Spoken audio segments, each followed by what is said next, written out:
بسم اللہ الرحمن الرحیم۔ غیبی امداد کا ایک واقعہ۔ تفسیر ابن کثیر میں ہے کہ ایک صاحب فرماتے ہیں، میں ایک خچر پر لوگوں کو ایک شہر سے دوسرے شہر لے جایا کرتا تھا اور اسی کرائے پر میرا گزر بسر تھا۔ ایک مرتبہ ایک شخص نے خچر کرائے پر لیا، میں نے اسے سوار کیا اور لے چلا۔ ایک جگہ دو راستے تھے، جب وہاں پہنچے تو اس نے کہا اس راہ سے چلو۔ میں نے کہا میں اس راہ سے ناواقف ہوں، سیدھا راستہ تو یہی ہے۔ اس نے کہا نہیں، میں پوری طرح اس سے واقف ہوں، یہ بہت نزدیک کا راستہ ہے۔ اس کے کہنے پر میں اس راہ چل پڑا۔ تھوڑی دیر کے بعد میں نے دیکھا کہ ہم یکایک جنگل میں آ گئے ہیں جہاں کوئی راستہ نظر نہیں آتا۔ نہایت خطرناک جنگل ہے اور ہر طرف لاشیں پڑی ہوئی ہیں۔ میں سہم گیا۔ وہ مجھ سے کہنے لگا ذرا لگام تھام لو، مجھے یہاں اترنا ہے۔ میں نے لگام تھام لی اور وہ اترا اور اپنے کپڑے ٹھیک کر کے چھری نکال کر مجھ پر حملہ کیا۔ میں وہاں سے سرپٹ بھاگا، لیکن اس نے میرا تعاقب اور پیچھا کیا اور مجھے پکڑ لیا۔ میں نے اس کی منت و سماجت کی، لیکن اس نے خیال بھی نہ کیا۔ میں نے کہا اچھا، یہ خچر اور کل سامان جو میرے پاس ہے تو لے لے اور مجھے چھوڑ دے۔ اس نے کہا یہ تو میرا ہو ہی چکا، لیکن میں تو تجھے بھی زندہ نہیں چھوڑنا چاہتا۔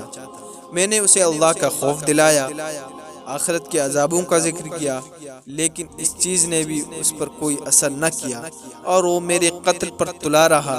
اب میں مایوس ہو گیا اور مرنے کے لیے تیار ہو گیا اور اس سے بامنت التجا کی کہ آپ مجھے 2 رکعت نماز ادا کر لینے دیجیے۔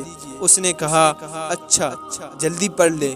میں نے نماز شروع کی، لیکن اللہ کی قسم میری زبان سے قرآن مجید کا ایک حرف بھی نہیں نکلتا تھا۔ یوں ہی ہاتھ باندھے دہشت زدہ کھڑا ہوا تھا اور وہ جلدی مچا رہا تھا۔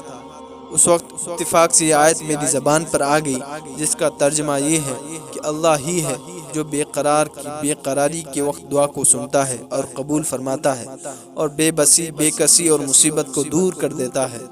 بس اس آیت کا زمان سے جاری ہونا تھا جو میں نے دیکھا کہ بیچوں بیچ جنگل میں سے گھوڑ سوار تیزی سے اپنا گھوڑا بھگائے نیزہ تانے ہماری طرف چلا آ رہا ہے، اور بغیر کچھ کہے ڈاکو کے پیٹ میں اس نے اپنا نیزہ گھسیڑ دیا جو اس کے جگر کے آر پار ہو گیا، اور اس وقت بے جان ہو کر گر پڑا۔